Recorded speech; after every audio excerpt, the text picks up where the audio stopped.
So good afternoon sir. Good afternoon. டயபெட்டிஸ்னால் என்ன sir? Early ஸ்டேஜ்லலாம் ஏன் டயபெட்டிஸ் வருது அப்படின்னு நினைக்கிறீங்க? டயபெட்டிஸ் அப்படின்னா வந்து ரத்தத்தில் சுகர் வேல்யூ வந்து அதிகமாக இருக்கிறது தான் டயபெட்டிஸ். நார்மலாக டயபெட்டிஸ் ப்ளட் சுகர் வந்து நார்மல் லெவல் வந்து 80லேருந்து 120க்குள்ளே இருக்கணும். 120க்கு மேலே இருந்ததுன்னா நமக்கு வந்து அதை டயபெட்டிஸ்ன்னு சொல்லி இது பண்ணுவோம். அது வந்து சின்ன வயசில் ஏன் வருதுன்னா, நம்ம வந்து இன்சுலின் வந்து அவங்களுடைய உடலில் உற்பத்தி ஆகிறது சுத்தமாக இல்லாத போகிறதுனால சின்ன வயசில் வருது. பெரிய அடல்ட் இதுக்கு வர்றதுக்கு காரணம் வந்து இன்சுலின் அவங்க குழந்தையாக இருக்கிறப்ப நார்மலாக சுரந்துக்கிட்டு இருக்கோம். ஒரு நாளைக்கு வந்து இன்சுலின் வந்து 40 யூனிட்டு நம்ம பாடிக்கு சுரக்கணும் 24 மணி நேரத்தில். நம்ம பாடி வந்து எப்பப்போ சுகரை குறைக்கணுமோ அப்போ அதுக்கு தகுந்த மாதிரி இன்சுலினை ரிலீஸ் பண்ணோம். ஆனால் வந்து வயசாக ஆக சில பேர்த்துக்கு இன்சுலின் வந்து சுரக்கக்கூடிய அந்த 40 யூனிட் ஒரு நாளைக்கு சுரக்கக்கூடிய இது வந்து இனிஷியலாக வந்து 5 குறையும். அப்போ 35 யூனிட் தான் ஒரு நாளைக்கு வரும். அப்புறம் 10 யூனிட்டாக குறையும்.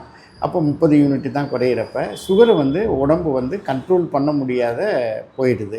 அப்போ சுகர் வேல்யூ வந்து அதிகமாக ரத்தத்தில் இருக்கிறப்ப என்ன ஆகும்னா, அது யூரினில் வெளியேறும். பசி அதிகமாகும், உடம்பு இளைக்கும், அவங்களுடைய நோய் எதிர்ப்பு சக்தி குறைவாகும்.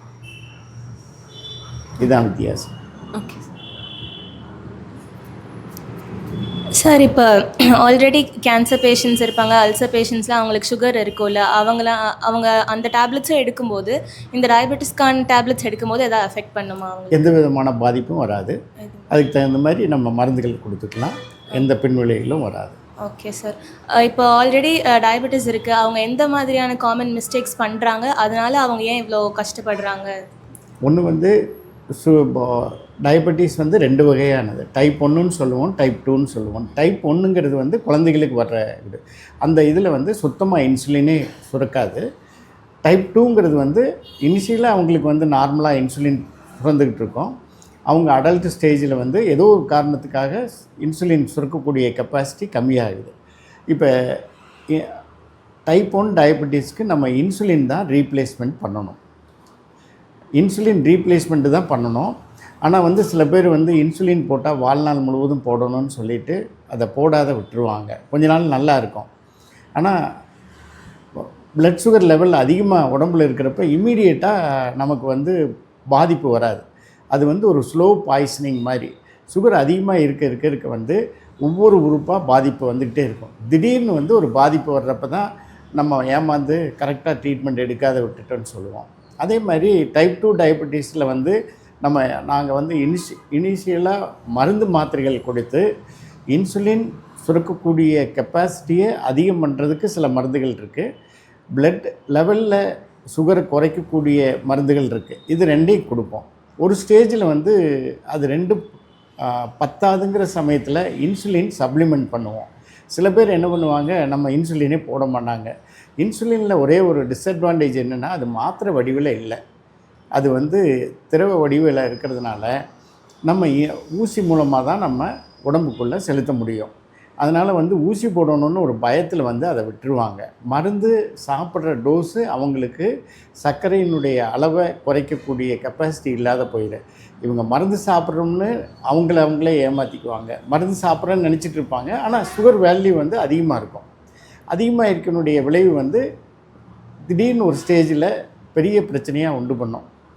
அதனால் வந்து இவங்க இந்த மாதிரி நினச்சிக்குவாங்க. அப்புறம் சில பேர் வந்து இன்னும் வந்து நான் ஹோமியோபதி பார்க்குறேன், நாட்டு மருந்து பார்க்குறேன்னு சொல்லிட்டு போவாங்க. ஈவன் சில பேர் மருந்து சாப்பிட்டு கண்ட்ரோலாக இருந்தால் கூட, நான் தான் இப்போ எனக்கு வந்து நல்லா இருக்கேன், நான் எதுக்கு மருந்து சாப்பிடணும் அப்படின்னு சுகர் வந்துருச்சுன்னா அவங்க வாழ்நாள் முழுவதும் மருந்து சாப்பிடணும். அந்த விஷயத்தை அவங்க மறந்துடுறாங்க. கொஞ்ச நாள் சாப்பிட்டு நான் நல்லா இருக்கிறேன், அதனால் வந்து நான் விட்டுறேன் அப்படின்னு விட்டுருவாங்க. அவங்க ஒரு 3 மாதத்தில் வந்து ஏதோ ஒரு பெரிய உடல் பிரச்சனையினால் மறுபடியும் வந்து ஆஸ்பத்திரிக்கு வருவாங்க. சார், இப்போது சில ஃபுட்டெல்லாம் மிஸ்அண்டர்ஸ்டாண்ட் பண்ணியிருப்பாங்கல்ல சார், இந்த ஃபுட்டெல்லாம் சாப்பிட்டா என்னோட சுகர் லெவல் வந்து இன்க்ரீஸ் ஆகும், ஆனால் அது ஆக்சுவலாக அப்படி பண்ணாது. அந்த மாதிரி ஏதாவது சில ஃபுட்டு இருக்கா சார்? அதாவது நமக்கு வந்து கார்போஹைட்ரேட் அதிகமாக சாப்பிட்டோம்னா நமக்கு பிளட் சுகர் லெவல் அதிகமாகும். கார்போஹைட்ரேட் இருக்கிற உணவு வகைகள் என்ன? மெயினாக அரிசி, பொட்டேட்டோ, இந்த மாதிரி ஸ்வீட்டில் எல்லாமே கார்போஹைட்ரேட்டு, சுகர்ஸ் தான் இருக்குது. அதனால் வந்து இந்த மாதிரி உணவு அரிசியிலேருந்து நம்ம என்னென்ன உணவு வகைகளை வந்து நம்ம ப்ரிப்பேர் பண்ணுறோமோ அந்த உணவு வகைகளை கண்டிப்பாக தவிர்த்துக்கணும். அதுக்காக சுத்தமாக தவிர்த்துக்க வேண்டியதில்லை. இப்போ அரிசி இப்போ ஒரு சர்க்கரை வியாதி உள்ள நோயாளி வந்து ஒரு நாளைக்கு அவங்க சாப்பிட்ற அளவில் 3ல் 1 பங்கு கார்போஹைட்ரேட் இருக்கக்கூடிய உணவு வகைகளை சாப்பிட வேண்டும். இப்போ காலையில் எடுத்துட்டிங்கன்னா அவங்க வந்து நம்ம இட்லி, தோசை தான் காமனாக சாப்பிடுவோம்.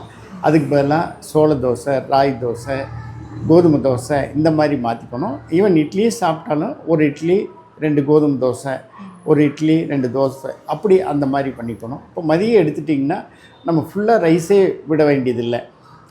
2 சப்பாத்தி சாப்பிட்டுக்கலாம், கீரை வகைகள் சாப்பிட்டுக்கலாம், ரசம், தயிருக்கு பதிலாக மோர், வெண்ணெய் எடுத்த மோர். வெண்ணெய் இருக்கிறது வந்து அது கொலஸ்ட்ராலை அதிகம் பண்ணும். இந்த மாதிரி உணவு வகைகளை சாப்பிட்டுக்கலாம். அப்புறம் 4 மணி 11 மணிக்கு டீ கூட ஸ்நாக்ஸு அந்த மாதிரி லைட்டாக வந்து மேரிகோல்டு பிஸ்கட் இந்த மாதிரி வந்து சாப்பிட்டுக்கிட்டாங்கன்னா உங்களுக்கு டயர்ட்னஸ் தெரியாது. அதே மாதிரி நைட்டுக்கும் அதே மாதிரி சப்பாத்தி மற்றது இந்த மாதிரி அரிசியிலேருந்து உணவு வகைகளை தவிர்த்துக்கிட்டு வேறு எது வேணாலும் பண்ணிக்கலாம். Okay, thank you.